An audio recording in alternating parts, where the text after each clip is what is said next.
कार्यकर्त्यांना नवसंजीवनी देण्यासाठी त्यांचा असावा असं मला या ठिकाणी वाटतं. भारतीय जनता पार्टीचा कार्यकर्ता आणि पदाधिकारी याला योग्य पद्धतीचा सन्मान आणि प्रतिनिधित्व त्या कंपनीत मिळाला पाहिजे, ही माझी भूमिका आहे.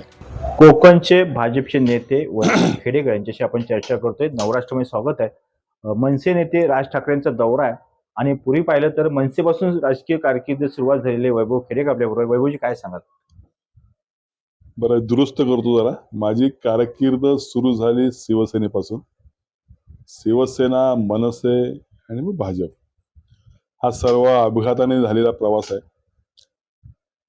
आपण म्हटल्याप्रमाणे राज ठाकरे साहेब कोकण दौऱ्यावर येत आहेत. खर तर मी भारतीय जनता पार्टीचा आहे आणि त्यांच्या दौऱ्यासंदर्भातली माहिती त्यांचे प्रमुख पदाधिकारी या ठिकाणी देऊ शकतील. परंतु मी आपल्या सोशल मीडियावरती, पेपरमध्ये वाचल्याप्रमाणे मुंबई गोवा महामार्गाची पाहणी करण्यासाठी येत आहेत असं मला या ठिकाणी समजतंय आणि काहीतरी पक्षीय कार्यक्रम आहे माणगावला असंही समजतं. उद्घाटन कार्यालय घेतलंय. हा, तर माझ्या माहितीप्रमाणे गेल्या वर्षभरामध्ये मला पक्षातनं काढल्यानंतर आणि माझ्या भारतीय जनता पार्टीच्या प्रवेशानंतर या कोकणामधले अनेक चांगले चेहरे पक्षातले हे पक्ष सोडून निघून गेलेले आहेत.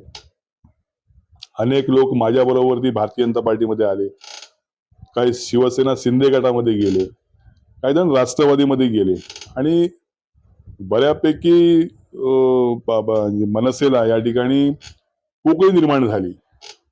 मला वाटतं ती पोकळी भरून निघावी किंवा कार्यकर्त्यांमध्ये नवं चैतन्य यावं म्हणून कदाचित साहेबांचा दौरा या ठिकाणी असू शकेल.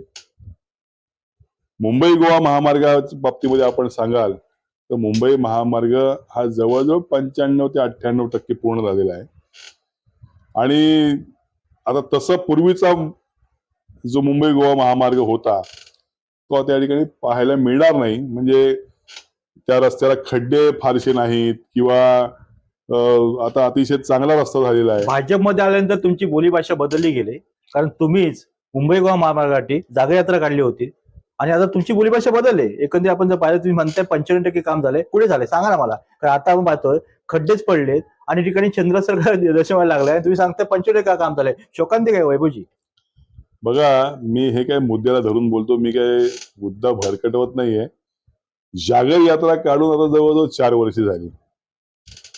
4 वर्षानंतर फक्त जागर यात्रा काढली, त्यानंतर निष्पन्न काही झालं नाही. त्याला मी देखील त्या जागर यात्रेमध्ये चाललेलो आहे आणि आता एक माणगाव आणि इंदापूरचा बायपास सोडला तर कुठलंही काम शिल्लक राहिलेलं नाही आणि आमचा एक चिपळूणचा एक हे आहे, पूल आहे, उड्डाणपूल. संगमेश्वरचं काय, रत्नागिरीचं काय? हा, तो आहे ना साहेब. संगमेश्वरचा दौरा केला तुम्ही, रत्नागिरीला बरोबर गेला होता, रत्नागिरीला कार्यक्रम झाला होता. संगमेश्वरची अवस्था सांगा ना मला. मी 100% म्हणत नाही ना, मी 95 ते 98 नाही, 95% नाही होऊ शकत. मग वैभवजी तुमची मुंबई गोवा महामार्गाचा वैभवजी संगमेश्वरचा काही भाग राहिला तर 95%च म्हणता येईल. फार रस्ता राहिला नाही, परंतु आता त्याची पाहणी करून त्यांच्या फार काही हाताला लागेल असं मला वाटत नाही. कदाचित हा दौरा कार्यकर्त्यांना नवसंजीवनी देण्यासाठी त्यांचा असावा असं मला या ठिकाणी वाटतं. वैभवजी, मध्यंतरी जागरयात्रापूर्वी राजजी ठाकरे साहेबांचा दौरा झाला होता. त्या दौऱ्यामध्ये पूर्ण तुम्ही होतात, पण मी जे पाहिलं ते भरणा नाक्यामध्ये तुमचं कुठेतरी बिनससारखं वाटलं. म्हणजे बिनस म्हणजे असं का म्हणतोय तर तुम्ही पुढे बॅकफूट होतात आणि बाकी सगळे पुढे गेले होते. तिथं काही ठिणगी पडली वैभवजी? नाही, असं काही नाही. नवीन कार्यकर्त्यांना पुढे आणणं, त्यांची ओळख करून देणं हा त्याच्या मागचा माझा हेतू होता. तुम्हाला कधी वाटलं असेल की मी त्या ठिकाणी काही पाठी होतो किंवा काय, असं काही त्यावेळेला नव्हतं. परंतु ते मीडियामध्ये किंवा अन्य ठिकाणी रंगवलं गेलं होतं, पण त्यामध्ये तथ्य काही नव्हतं.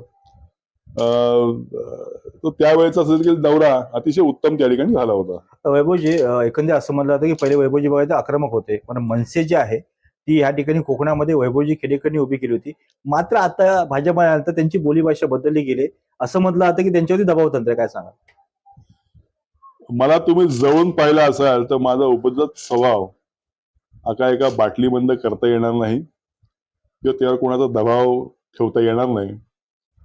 मी जरी सत्ताधारी पक्षात असलो तरी देखील व्यवस्थेच्या विरोधामध्ये उतरणं आणि आवाज उचलणं हा माझा स्थायी स्वभाव राहिलेला आहे. त्यामुळे तुम्ही बघत असाल मुंबई गोवा हायवे संदर्भात असून दे, RTO असून दे, कोका कोला कंपनी असून दे, या संदर्भात सातत्याने मी आक्रमक राहिलेलो आहे. त्यामुळे माझ्या स्वभावामध्ये बदल झाला असं कदापि होणार नाही. मी व्यवस्थेच्या विरोधात लढत राहणार आहे. कोको कोला कंपनीचा विषय काढलात. कोको कोला कंपनीच्या गेटवर गेला होता. गेटवर तुम्हाला आतमध्ये सुद्धा घेतलं गेलं नाही.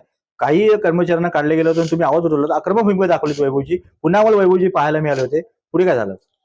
या संदर्भात पक्षीय स्तरावरती बैठक आयोजित केलेली आहे आणि ज्या मोठ्या आवाजामध्ये या कोका कोला कंपनीला गाजावाजा केला होता, या कोकणातली संपूर्ण बेरोजगारी नष्ट होईल आणि त्या ठिकाणी रोजगार मिळेल अशी काही जी परिस्थिती निर्माण केली होती, तो दावा या ठिकाणच्या सत्ताधाऱ्यांचा दावा फोल ठरताना या ठिकाणी दिसतोय. माझ्या माहितीप्रमाणे कंपनीतले आतले ठेके किंवा रोजगार हे बाहेरच्या लोकांनी घेतलेले या ठिकाणी दिसत आहेत. कंपनीला या ठिकाणी मॅनपॉवर पुरवणारे सगळे लोक हे बीबीजी कंपनी आहे, ही बाहेरची आहे. मला माझ्या माहितीप्रमाणे जे ट्रान्सपोर्ट आहे, गाड्यांचं जे कॉन्ट्रॅक्ट आहे, हे देखील एका आमदाराच्या सासऱ्याने या ठिकाणी दिलेलं आहे. त्या ठिकाणी साखर पुरवण्याचं कॉन्ट्रॅक्ट एका सत्ताधारी पक्षाला दिलेला आहे. आतले जे बॉटल ज्या लागतात प्लॅस्टिकच्या, त्या देखील एका सत्ताधारी मोठ्या बड्या लिडरला दिलेला आहे. आणि हे सगळं मोठ्यांचे सगळे पोटं भरल्यानंतर आमच्या स्थानिकांच्या हातामध्ये धुपाटणं दिलेलं आहे. आणि म्हणून इथल्या स्थानिकांवर अन्याय करणे, त्यांना कधी काळामध्ये काढून टाकणे, त्यांना रोजगार न देणे, त्यांच्या फॅसिलिटी न देणे, या संदर्भातलं माझं या ठिकाणी आंदोलन होतं. मला गेटवरनं आतमध्ये घेतलं नाही हा तुमचा गैरसमज आहे. मला आतमध्ये ते बोलवत होते, परंतु मीच त्यांना मग गेटच्या बाहेर बोलवलं. ते मुजोर प्रशासन आहे आणि त्यांना जाब विचारणं माझं काम आहे. अशाच पद्धतीच्या प्रवृत्ती याही पूर्वी काही या MIDC मध्ये होते, त्यांना मी धडा शिकवलेला आहे की जरी आंतरराष्ट्रीय कंपनी असली तरी आमच्या या भागामधली आहे आणि तिचा उपयोग इथल्या स्थानिक भूमिपुत्रांना झाला पाहिजे, अन्यथा त्यांचा आणि आमचा संघर्ष अटळ आहे. आता तुम्ही एक विधान केलं, सत्ताधाऱ्यांवरतीच पोलखोल केलेली आहे. सासरा आमदार सगळे सांगितलेत, म्हणजे हा तुम्हाला सत्ताधाऱ्यांमध्ये घरचा आहेर आहे समजायचं? बघा कसं आहे, आम्हाला असं म्हणायचं आहे कंपनीला, प्रशासनाला देखील, भारतीय जनता पार्टीला जेवढं प्रतिनिधित्व द्यायला पाहिजे तेवढं प्रतिनिधित्व किंवा तेवढ्या रोजगाराच्या संधी आमच्या स्थानिकांना दिल्या जात नाहीत. शिंदे सेना तुम्हाला डावलते, राष्ट्रवादी डावलते असं बघा, म्हणायचं? मला काय या संदर्भात खोलात तुम्ही सांगा ना, खोला. तुम्ही आता मगाशी बोललात ना, मुद्दा असा आहे, वैभवजी बोललात, तुम्ही सत्ताधाऱ्यांवरतीच बोललात, तुम्ही आक्रमक आहात, वैभव खेडेकर आक्रमक पाहायला मिळतात. तुम्ही स्पष्टपणे सांगा ना, शिंदे सेना राष्ट्रवादी तुम्हाला डावलते का, भाजपला डावलते का? स्पष्ट सांगा. मुद्दा असा आहे, या संदर्भात युतीच्या वरिष्ठ स्तरावरती विचारमंथन होईल. स्पष्ट सांगा. माझा प्रश्न असा आहे, तुम्हाला डावललं जातंय का? माझ्या डावलण्याचा प्रश्न नाही.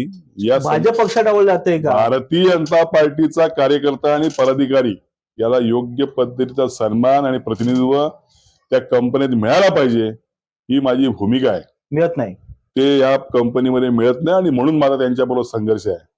आणि या संघर्षाला तिथल्या स्थानिक जनतेने देखील प्रचंड मोठ्या प्रमाणावरती पाठिंबा दिलेला आहे.